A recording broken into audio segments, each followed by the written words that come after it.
ನಮಸ್ಕಾರ ಎಲ್ರಿಗೂ. ಹೊಸಬರು ನನ್ನ ಚಾನಲ್ ನೋಡ್ತಿದ್ರೆ ಸಬ್ಸ್ಕ್ರೈಬ್ ಮಾಡ್ಕೊಂಡು ವಿಡಿಯೋ ನೋಡಿ, ಹಾಗೆ ಒಂದು ಲೈಕ್ ಕೊಡಿ, ವಿಡಿಯೋ ಪೂರ್ತಿ ನೋಡಿ ಸಪೋರ್ಟ್ ಮಾಡಿ ಅಂತ ಹೇಳ್ತಾ ಬನ್ನಿ ಇವತ್ತಿನ ವ್ಲಾಗ್ ಸ್ಟಾರ್ಟ್ ಮಾಡೋಣ. ಇವತ್ತು ಗಾರ್ಡನ್ಗೆ ರಜಾ ಮಾಡಿ ಇವತ್ತು ಮನೆ ಕ್ಲೀನ್ ಮಾಡಬೇಕು. ತುಂಬಾ ಧೂಳಾಗಿದೆ ಮನೆಯೆಲ್ಲ. ಹೆಚ್ಚು ಗಾರ್ಡನ್ ಕಡೆನೇ ಗಮನ ಕೊಟ್ಟು ಮನೆ ಕಡೆ ಗಮನ ಕೊಟ್ಟಿಲ್ಲ. ಅಂದರೆ ಅದು ಜಾಡೆಲ್ಲ ತುಂಬಾ ಕಟ್ಕೊಂಡ್ಬಿಟ್ಟಿದೆ. ಹಾಗಾಗಿ ಇವತ್ತು ಇದೆಲ್ಲ ಕ್ಲೀನ್ ಮಾಡಿ, ಅದರಲ್ಲೂ ನೋಡಿ ಅದು ಟಿ ವಿ ಮೇಲಂತೂ ಸಿಕ್ಕಾಬಟ್ಟೆ ಧೂಳಿದೆ. ಹಾಗಾಗಿ ಇವತ್ತು ಇದೆಲ್ಲ ಕ್ಲೀನ್ ಮಾಡೋಣ ಅಂತ ಮಾಡ್ತಾಯಿದ್ದೀನಿ. ಇವತ್ತು ಏನು ಜ್ಞಾನ ಬಂತೋ ಗೊತ್ತಿಲ್ಲ, ಇದೆಲ್ಲ ಕ್ಲೀನ್ ಮಾಡೋಣ ಅಂತ ಮಾಡ್ತಾಯಿದ್ದೀನಿ. ಸುಮ್ಮನೆ ಹಂಗೆ ಬಿಟ್ಕೊಳ್ತಾ ಹೋದ್ರೆ ಇನ್ನೂ ಜಾಸ್ತಿ ಆಗುತ್ತೆ ಅಂದ್ಬಿಟ್ಟು ಕ್ಲೀನ್ ಮಾಡ್ತಾಯಿದ್ದೀನಿ. ನೋಡಿ ಯಾವ ಥರ ಆಗಿದೆ. ಟಿ ವಿ ಮೇಲೆ ಹಾಕಿದ್ದಿದ್ದು ನೋಡಿ ಎಷ್ಟು ಧೂಳಿದೆ ಅಂದರೆ ಇವತ್ತೆಲ್ಲ ಫುಲ್ ಮನೆ ಕ್ಲೀನ್ ಮಾಡಬೇಕು ಇವತ್ತು. ಇಲ್ಲಂತೂ ನೋಡಿ ಈ ಟೇಬಲ್ ಇಲ್ಲಿ ಇಟ್ಟುಬಿಟ್ರೆ ಸಾಕು, ಇದೇ ರೀತಿ ಹರಡ್ತಾರೆ. ಅದಕ್ಕೆ ಈ ಟೇಬಲ್ಲೇ ಇಡೋದೇ ಬೇಡ ಅಂತ ನೋಡಿ ಹೆಂಗೆ ನಮ್ಮ ಮನೆಯವ್ರು ಬಂತು ಅಂದರೆ ಇದೇ ರೋಸು. ಇದೆಲ್ಲ ತೆಗೆದು ಇವತ್ತು ನಮ್ಮದು ಅಡುಗೆ ಮನೆ ಓಪನ್ ಕಿಚನ್ ಇರೋದ್ರಿಂದ ಅದರಲ್ಲೂ ಧೂಳಂತೂ ಸಿಕ್ಕಾಬಟ್ಟೆ ಕಟ್ಕೊಳುತ್ತೆ. ಅದು ಹಾಲಲ್ಲಿ ಬೇರೆ ಫ್ಯಾನ್ ಓಡ್ತಾ ಇರುತ್ತಾ, ಹಂಗಾಗಿ ಆ ಧೂಳೆಲ್ಲ ಹೋಗ್ಬಿಟ್ಟು ಅದು ಫ್ಯಾನ್ ಮೇಲೆ ಇರುತ್ತೆ. ಮತ್ತು ಇನ್ನು ಈ ಕಿಟಕಿಗೆ ಮೆಸ್ ಹಾಕಿದ್ದೀವಲ್ಲ, ಆ ಮೆಸ್ಸಂತೂ ತುಂಬ ಕಪ್ಪಗಾಗ್ಬಿಟ್ಟಿದೆ. ಹಂಗಾಗಿ ಇವತ್ತು ಆ ಮೆಸ್ಸು ಎಲ್ಲ ತೆಗೆದು ತೊಳೆದು ಕ್ಲೀನ್ ಮಾಡಬೇಕು. ಹಂಗಾಗಿ ಅದು ಕಿಟಕಿದೆಲ್ಲ ತೆಗೆದಿದ್ದೀನಿ. ಅದರಲ್ಲಿ ಈ ಕಡೆ ರೂಮಲ್ಲಂತೂ ಸಿಕ್ಕಾಬಟ್ಟೆ ಜಾಡಿದೆ. ಇದು ನಾನು ದೇವರು ಇಟ್ಟಿದ್ದೀನಲ್ಲ ಆ ಕಡೆ ರೂಮ್ ಇದು. ಇಲ್ಲೊಂದು ಡ್ರೆಸ್ಸಿಂಗ್ ಟೇಬಲ್ ಇದೆ, ಇನ್ನು ನನ್ನ ರೂಮ್ ಇದೆಯಲ್ಲ ಆ ಕಡೆ ಒಂದು ಡ್ರೆಸ್ಸಿಂಗ್ ಟೇಬಲ್ ಇದೆ. ಇನ್ನು ಇದು ಡ್ರೆಸ್ಸಿಂಗ್ ಟೇಬಲ್ ಇದೆಲ್ಲನೂ ಕ್ಲೀನ್ ಮಾಡಬೇಕು. ತುಂಬ ದಿನ ಆಗಿತ್ತು. ಕೆಲವೊಂದೊಂದು ನೆನಪಾಗಬಾರ್ದು ಅಂತ ಅಂದ್ಕೊತೀವಿ, ಆದರೂ ನೆನಪುಗಳು ಆಗಿಬಿಡುತ್ತೆ. ಅದು ಏನು ಮಾಡೋಕ್ಕಾಗೋದಿಲ್ಲ. ಆ ಒಂದೊಂದು ವಸ್ತುಗಳು ಅದನ್ನು ನೆನಪು ಮಾಡಿಬಿಡುತ್ತೆ. ಎಷ್ಟೇ ನಾವು ನೆನಪಾಗಬಾರ್ದು ಅಂತ ಅಂದ್ಬಿಟ್ಟು ಎಷ್ಟೇ ಪ್ರಯತ್ನ ಪಟ್ಟರೂ ನೆನಪಾಗ್ಬಿಡುತ್ತೆ. ಬೇರೆಯವ್ರ ಸ್ವಾರ್ಥಕ್ಕೆ ನನ್ನ ಕುಟುಂಬ ಬಲಿಯಾಯಿತು. ಕೆಲವೊಂದೊಂದು ಹೇಳೋಕ್ಕಾಗಲ್ಲ, ಅಷ್ಟು ಥರ ಇರುತ್ತೆ.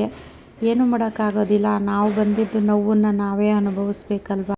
ಕೆಲವೊಂದೊಂದು ಸರಿ ಅತಿಯಾದ ನಮ್ಮ ನಂಬಿಕೆ, ಅತಿಯಾದ ನಮ್ಮ ಒಳ್ಳೆತನ ಅದೇ ನಮಗೆ ಮುಳುವಾಗ್ಬಿಡುತ್ತೆ. ಅದರಿಂದನೇ ನಮಗೆ ಕೆಡುಕು ಜಾಸ್ತಿ ಆಗಿಬಿಡುತ್ತೆ. ಯಾಕೆಂದರೆ ಇದೆಲ್ಲ ನಮ್ಮ ಜೀವನದಲ್ಲಿ ತುಂಬಾ ಅನುಭವ ಆಗ್ಬಿಟ್ಟಿದೆ. ತುಂಬ ಜಾಡ್ ಕಟ್ಬಿಟ್ಟಿತ್ತಲ್ಲ, ಇವತ್ತು ಸ್ವಲ್ಪ ಕ್ಲೀನ್ ಮಾಡೋಣ. ಮಳೆ ಬಂದಿದೆ, ಜೋರಾಗಿ ನೆನ್ನೆ ಎಲ್ಲ ಮಳೆ ಬಂದಿದೆ. ಮತ್ತು ಕಸನೂ ಏನೋ ಗುಡ್ಸೋಂಗಿಲ್ಲ, ನೀರು ಏನೋ ಹಾಕೋಂಗಿಲ್ವಲ್ಲ. ಇದು ಮನೆ ಆದರೂ ಕ್ಲೀನ್ ಮಾಡೋಣ ಅಂತ ಅಂದ್ಬಿಟ್ಟು ಮಾಡ್ತಾಯಿದ್ದೀನಿ. ಆದರೆ ಇದನ್ನೆಲ್ಲ ನೋಡಿದಾಗ ಒಂದೊಂದ್ಸರಿ ತುಂಬಾ ನೆನಪಾಗ್ಬಿಡುತ್ತೆ.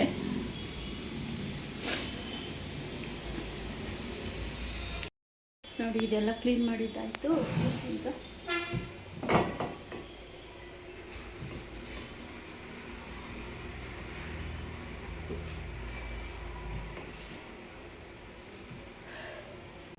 ಇನ್ನು ಈ ಗೊಂಬೆನೂ ಅಷ್ಟೇ, ಅದ್ರ ಮೇಲೆಲ್ಲ ತುಂಬಾ ಧೂಳೆಲ್ಲ ಕುತ್ಕೊಂಡಿದೆ. ಅದನ್ನು ಕ್ಲೀನ್ ಮಾಡಿ ಅದನ್ನು ಒರೆಸ್ಬಿಟ್ಟು ಅದನ್ನು ಸುಮ್ಮನೆ ಅದು ವಾಶ್ ಮಾಡಿದ್ರೆ ಅದು ಬೇಗ ಒಣಗೋದಿಲ್ಲ ಇವಾಗ ಅಂದ್ಬಿಟ್ಟು ಹಂಗೆ ಅದೆಲ್ಲ ಒರೆಸ್ಬಿಟ್ಟು ಅದನ್ನು ಹಂಗೆ ಎತ್ತಿಡ್ತೀನಿ.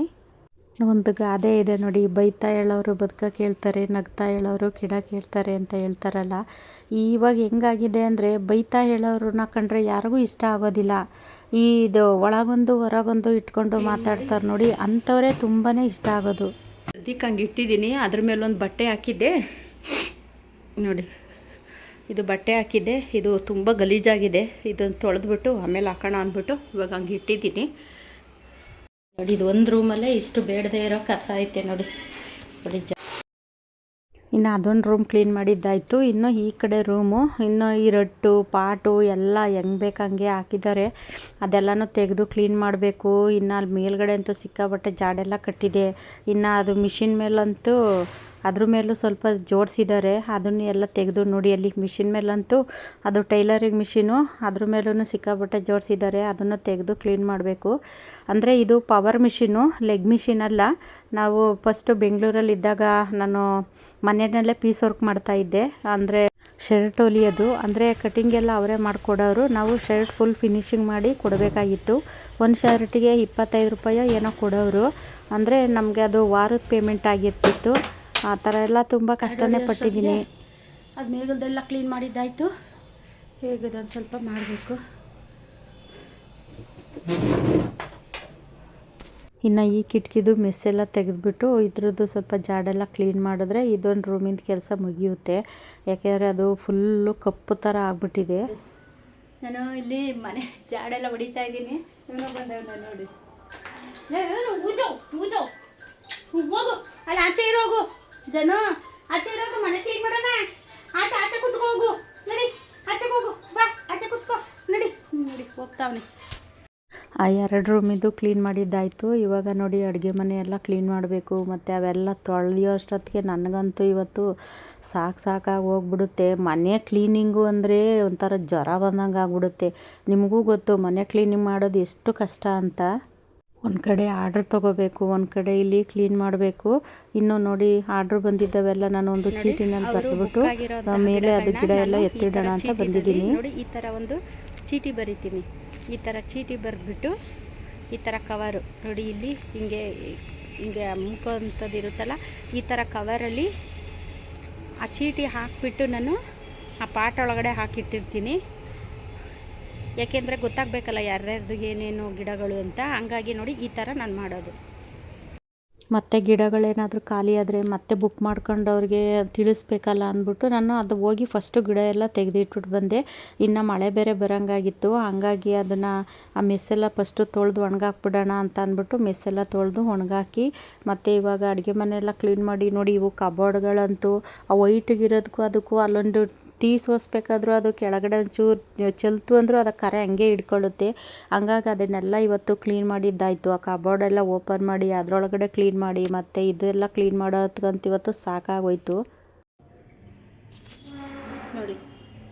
ಏನು ಕೂಡ ಬಂಗಾರು ನಿಂಗೆ ನೋಡಿ, ನಾನು ಅಡುಗೆ ಮನೆಯೆಲ್ಲ ಕ್ಲೀನ್ ಮಾಡ್ತಾ ಇದ್ರೆ ಇವನು ಏನು ಮಾಡ್ತಾವನು, ಅವನು ಪೋಲಿ, ಇವನು ಓನು ಮಾಡ್ತಿದ್ದೆ ನೀನು ಗುಂಡವ, ನೀನು ಪೋಲಿ. ಹೋಗು ಇದೆಲ್ಲ ಕ್ಲೀನ್ ಮಾಡೋಣ, ಮಾಮಿ ಮಾಡೋಕ್ಕೆ, ಮಾಮಿನ ಇದೆಲ್ಲ ಕ್ಲೀನ್ ಮಾಡೋಣ. ಇಲ್ಲ ಗುಂಡವ, ಹೋಗು ಆಟಾಡೋಗು. ಬಾಟ್ಲಿ ಇಲ್ಲ, ಸಣ್ಣ ಬಾಟ್ಲಿ ಕೊಡಕ್ಕೆ ನಿನಗೆ ಬಾಟ್ಲಿ ಇಲ್ಲ ಕಣಪ್ಪ, ಬಾಟ್ಲುಗಳೇ ಇಲ್ಲ ಸಣ್ಣವು ಯಾವುವೇ ಕೊಡೋಣ ಅಂದರೆ. ಜನಿ ಇವನಿಗೆ ಏನಾದರೂ ಒಂದು ಅರ್ಧ ಲೀಟ್ರಿನ ಬಾಟ್ಲು ನೀರಿಂದು 1 ಲೀಟ್ರದ್ದು ಬಾಟ್ಲು ಕೊಟ್ಬಿಟ್ರೆ ಅವ್ನು ಆಟ ಆಡ್ಕೊಂಡು ಕೂತ್ಕೊಬಿಡ್ತಾನೆ. ನೋಡಿ ಹೆಂಗೆ ಬರ್ತಾನೆ. ಪೋಲಿ ನೋಡಿ, ಹಿಂದ್ಗಡೆ ಹಾಸಿ ಮುಂದ್ಗಡೆ ಹಾಸಿ ಹೆಂಗೆ ಬರ್ತಾವನೆ. ನನಗಿನ್ನೂ ಕೆಲಸಗಳೇ ಆಗಿಲ್ಲ, ಇವನು ಬೇರೆ ನನಗೆ ಹಿಂಗೆ ರೋಸ್ತಾನೆ ನೋಡಿ. ಒಂದು ರೌಂಡು ನೋಡಿ, ನನ್ನ ಒಂದು ರೌಂಡ್ ಸುತ್ತದು. ಇನ್ನು ಫ್ರಿಜ್ ಬೇರೆ ಕ್ಲೀನ್ ಮಾಡಬೇಕು. ಈ ಫ್ರೀಝರಲ್ಲಿ ನಾನು ತರಕಾರಿ ಬೀಜಗಳನ್ನ ಇಟ್ಟಿರ್ತೀನಿ. ಅಂದರೆ ಇದು ಹೊರಗಡೆ ಇಟ್ಟರೆ ಹುಳ ಏನಾದರೂ ಆಗಿಬಿಡುತ್ತೆ ಅಂದ್ಬಿಟ್ಟು ನಾನು ಸ್ವಲ್ಪ ಇದು ಚಪ್ರದವರೆಕಾಯಿ ಬೀಜ, ಲಾಂಗ್ ಬೀನ್ಸ್ ಬೀಜ ಇವೆಲ್ಲನೂ ನಾನು ಒಂದು ಕವರಲ್ಲಿ ಕಟ್ಬಿಟ್ಟು ಈ ಫ್ರೀಝರಲ್ಲಿ ಇಟ್ಟಿರ್ತೀನಿ. ಯಾಕೆಂದರೆ ಈ ಫ್ರೀಝರಲ್ಲಿ ಇಟ್ಟರೆ ಹುಳ ಆಗಲ್ಲ, ಏನೂ ಆಗೋದಿಲ್ಲ. ಹಾಗಾಗಿ ನಾನು ಸ್ವಲ್ಪ ಈ ಕೊತ್ತಂಬರಿ ಬೀಜ ಇದೆಲ್ಲನೂ ನಾನು ಅದರಲ್ಲಿ ಇಟ್ಟಿರ್ತೀನಿ. ನೋಡಿ, ನಾನು ಮೊಟ್ಟೆ ಹಾಕೋದಕ್ಕೆ ಅಂತ ನೋಡಿ ಈ ಥರ ಬಾಕ್ಸ್ ಇಲ್ಲಿ ಲಾಕು ಇರುತ್ತೆ. ಇದನ್ನು ನಾನು ಡಿಮಾರ್ಟಿಂದ ತೊಗೊಬಂದಿದ್ದೆ. ಮೊಟ್ಟೆ ಹಾಕೋದಕ್ಕಿದು ಚೆನ್ನಾಗಿದೆ. ಹಾಗಾಗಿ ನಾವು ಹೆಂಗೋ ಜಾನಿಗೆ ಮೊಟ್ಟೆ ತರಬೇಕಲ್ಲ ಅಂತ ಅಂದ್ಬಿಟ್ಟು ನಾನು ಮೊಟ್ಟೆ ಎಲ್ಲ ತೊಗೊಬಂದು ಇದರಲ್ಲಿ ಸ್ಟೋರ್ ಮಾಡಿಟ್ಟಿರ್ತೀನಿ. ಫ್ರಿಜ್ಜೆಲ್ಲ ಕ್ಲೀನ್ ಮಾಡೋದು ತೋರಿಸಿಲ್ಲ. ಕ್ಲೀನ್ ಆದಮೇಲೆ ಲಾಸ್ಟಲ್ಲಿ ನಾನು ತೋರಿಸ್ತಿದ್ದೀನಿ. ಇದು ಮೊಟ್ಟೆ ಇಡೋದು ಅದು ಎಲ್ಲ ತೋರಿಸಿದ್ದೀನಿ ಅಷ್ಟೇ. ಯಾಕಂದರೆ ವೀಡಿಯೋ ಲೆಂತಿ ಆಗುತ್ತೆ, ನಿಮಗೂ ನೋಡೋಕ್ಕೆ ಬರಾಗುತ್ತೆ ಅನ್ನೋದಕ್ಕೋಸ್ಕರ ನಾನು ಫ್ರಿಜ್ ಕ್ಲೀನ್ ಮಾಡಿದೆ ಅಂತ ತೋರಿಸಿಲ್ಲ. ನೋಡಿ, ಈ ಥರ ಚಿಕ್ಕ ಚಿಕ್ಕ ಬುದ್ದಗಳು ಮತ್ತು ಚಿಕ್ಕ ಚಿಕ್ಕ ಪಾಟ್ಗಳೆಲ್ಲನೂ ನಾವು ಈ ಥರ ಒಂದು ಶೋಗೆ ಈ ಪ್ಲಾಸ್ಟಿಕ್ದು ಇದು ಫ್ಲವರ್ ಥರ ಎಲ್ಲ ಬರುತ್ತಲ್ಲ ಅದನ್ನೆಲ್ಲ ಇಟ್ಟರೂ ಚೆನ್ನಾಗಿ ಕಾಣುತ್ತೆ ಅಂತ ಅದು ತಗೊಬಂದಿದ್ವಿ ಇದು. ಮತ್ತು ಇನ್ನು ನೋಡಿ ಈ ಥರ ಪಾಟು ನಾನು ಆವಾಗಲೇ ಚಾಕೆಲ್ಲ ಇಡೋದಕ್ಕೆ ಅಂತ ತೋರಿಸ್ದೆ ನೋಡಿ. ಆ ಥರ ಇವೆಲ್ಲ ತುಂಬ ಚೆನ್ನಾಗಿರುತ್ತೆ ಪಾಟ್ಗಳು. ನೋಡಿ, ಇದನ್ನು ಈ ಥರ ಪಾಟನ್ನ ನಾನು ಕ್ಲಿಪ್ ಹಾಕಿ ಇಟ್ಕೊಳಕ್ಕೆ ಅಂತ ಇಟ್ಟಿದ್ದೀನಿ. ಅಂದರೆ ನಾವು ಈಗ ಮನೆಗಳಲ್ಲೂ ಸಹ ಇಟ್ಕೋಬೋದು ಈ ಥರ ಪಾಟು. ಬೇರೆ ಏನಾದರೂ ಹಾಕ್ಕೊಂಡು ಈ ಶೋ ಗಿಡದ್ದು ಏನಾದರೂ ಹಾಕ್ಕೊಂಡು ಇಡ್ಬೋದು. ಇದು ಹ್ಯಾಂಗಿಂಗ್ ಪಾಟು ತಗೊಂಬಂದಿದ್ದೆ, ಅಂದರೆ ನನಗೆ ಹ್ಯಾಂಗ್ ಮಾಡೋಕ್ಕೆ ಜಾಗ ಇಲ್ಲ ಅಂದ್ಬಿಟ್ಟು ನಾನು ಅದು ಕ್ಲಿಪ್ ಹಾಕಿ ಇಟ್ಟಿದ್ದೀನಿ. ಇನ್ನು ನೋಡಿ, ಇದು ಬುದ್ಧ ಚಿಕ್ಕದು, ಮತ್ತು ಆವಾಗಲೇ ಇದು ಒಂದು ಉದ್ದು ತೋರಿಸ್ದೆ ನೋಡಿ, ಅದು ಅಷ್ಟೇ ಪ್ಲಾಸ್ಟಿಕ್ಕವೇ ಇವೆಲ್ಲ ತುಂಬ ಚೆನ್ನಾಗಿದೆ. ಈಗ ಇಟ್ಟು ಟಿ ವಿ ಶೋಕೇಸ್ ಮೇಲೋ ಅಥವಾ ಏನಾದರೂ ಒಂದು ಟೇಬಲ್ ಮೇಲೆ ಏನಾದರೂ ಇಟ್ಟರೂ ಚೆನ್ನಾಗಿ ಕಾಣುತ್ತೆ ನೋಡಿ, ಎಷ್ಟು ಚೆನ್ನಾಗಿ ಕಾಣಿಸ್ತಿದೆ. ಬುದ್ಧಂದು ನಾನು 2 ತಗೊಬಂದಿದ್ದೆ. ಇದೊಂದು ಚಿಕ್ಕದು ಮತ್ತು ಇನ್ನೊಂದು ದೊಡ್ಡದು ವೈಟದು. ಅದು ವೈಟದು ನಾನು ಗಾರ್ಡನಲ್ಲಿ ಇಟ್ಟಿದ್ದೀನಿ.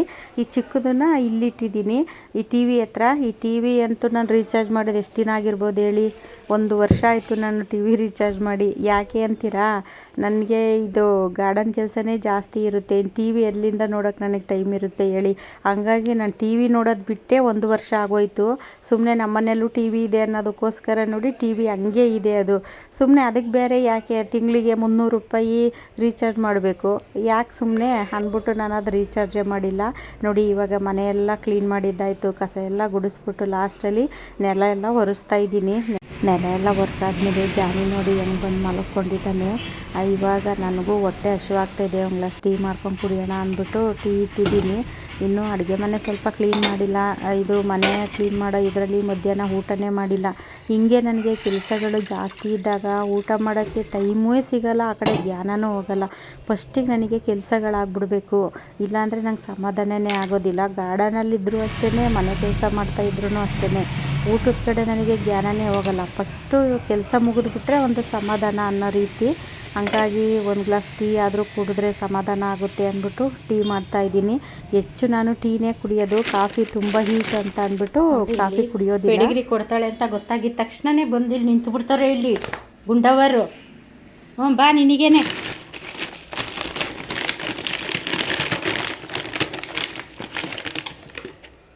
ನಡಿ ನಡಿ. ನಡಿ ತತ್ತಿದ್ದೀನಿ ನೋಡಿ. ಅವ್ನಿಗೆ ಏನು ಖುಷಿ ನೋಡಿ. ನಡಿಯಪ್ಪ. ನಡಿ ನಡಿ. ಏನು ಖುಷಿನೋ ಖುಷಿ. ನಾವು ತಿನ್ನು ಅನ್ನೋ ತನಕ ಅವ್ನು ತಿನ್ನೋದಿಲ್ಲ.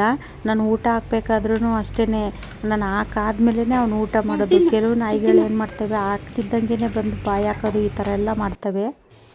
ನೋಡಿ ನಂದು ಟೀ ರೆಡಿ ಆಯಿತು. ನೋಡಿ ಜಾನಿ ಪೆಡಿಗ್ರಿ ತಿಂದ್ಬಿಟ್ಟು ತಿಂದಾಯ್ತಾ? ಹಾಂ ನೋಡಿ ಪೆಡಿಗ್ರಿ ತಿಂದ್ಬಿಟ್ಟು ಬಂದವನೇ. ಮಧ್ಯಾಹ್ನ ಊಟ ಮಾಡಿಲ್ಲ. ಇವತ್ತು ಸಿಕ್ಕಾಬಿಟ್ಟೆ ಕೆಲಸ. ಮನೆ ಕ್ಲೀನ್ ಮಾಡೋದು ಅಂದರೆ ಸುಮ್ಮನೆನಾ? ಇನ್ನೂ ನೋಡಿ ಅಲ್ಲಿ ಅಡುಗೆ ಮನೇಲಿ ಇನ್ನೂ ಅವೆಲ್ಲ ಬೆಳಗಬೇಕು, ಕ್ಲೀನ್ ಮಾಡಬೇಕು. ಅದನ್ನು ಹೊಟ್ಟೆ ಸಾಕು ಬಾ ಹೊಟ್ಟೆ ಸಿಕ್ಕಿತ್ತು ಅಂದ್ಬಿಟ್ಟು ಒಂದು ಗ್ಲಾಸ್ ಟೀ ಮಾಡ್ಕೊಂಡು ಕುಡಿದ್ಬಿಟ್ಟು ಇವಾಗ ಅದೆಲ್ಲ ಕ್ಲೀನ್ ಮಾಡಬೇಕು.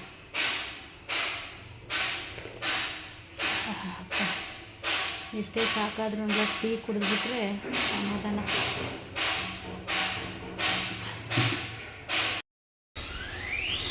ನೋಡಿ ಜಾನಿ ಏನು ಕೂತಿದ್ದಾನೆ ಅಂತ ನೋಡಿ.